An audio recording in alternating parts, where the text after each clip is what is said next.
So we need to get the facts straight. How does this virus work? How does it transmit? Where does it want to go? And let's protect ourselves. I'm Dr. Peter Lin. I'm a family physician in Toronto, Canada. The coronavirus is a family of viruses that can cause as mild things as just a common cold, all the way up to SARS or MERS. These are these bad pneumonias that we're talking about. And basically what these viruses are, they look like a tennis ball with all these spikes sticking out of it. And depending on the type of spike, it allows that virus to attach to certain places. So some viruses, they have the spike that attaches to your nose. So basically you just get a common cold. But the SARS virus and this new virus that we're talking about has the spike that allows it to attach to the cells in your lung. And when it attaches there, it puts in information to make photocopies of itself. So it uses our equipment to make more viruses. I'm declaring a public health emergency of international concern over the global outbreak of novel coronavirus. Most of the coronaviruses live in animals. In this particular case, it was from Wuhan. There was a fish market where they were selling live animals. And the thought is that the virus was in a live animal, then it crossed into a human. But then what we found was that people were getting sick in terms of healthcare workers, in terms of family members that were looking after them, which now meant that the virus can pass from human to another human. Just like all viruses, it needs to reach a target, which is your lung. And it has to get there with your help. It has no feet and no wings. So therefore it needs us to move it there. So that's why we keep saying, don't hang around sneezy people because you're gonna breathe it in. And don't touch your face because that's how the virus is gonna get in.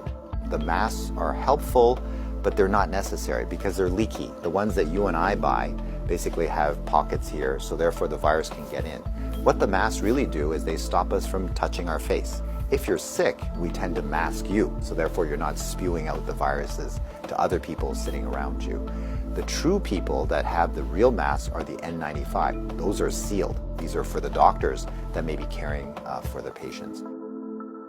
So in the beginning, the coronavirus will cause kind of like flu-like symptoms or a cold. So people just get the stuffy nose, that kind of thing.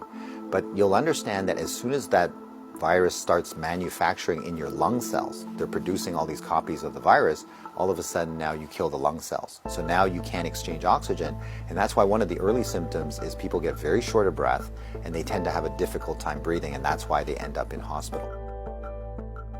So currently, unfortunately, we don't have a direct treatment for the coronavirus. So we don't have a medication that can kill it off. And so it's really supportive. So in other words, the patient can't breathe, we give them oxygen, help them to breathe. They can't drink, so therefore we give them fluids to support them. Their kidneys begin to shut down, we help them with all those things. So it's a very supportive process. This is a new virus that we've never seen before. So our immune system, our army, are having a hard time figuring out what to do. So usually what we have to do is we make something called antibodies.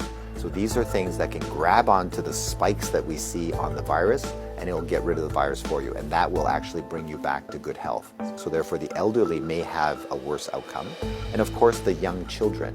So the babies, their immune system is not so good either, so they may not make those antibodies as well. So just remember, your hands may be with virus. Virus cannot hurt you because it can't get through the skin, but the moment I do this, now I've brought the virus right to where it wants to go.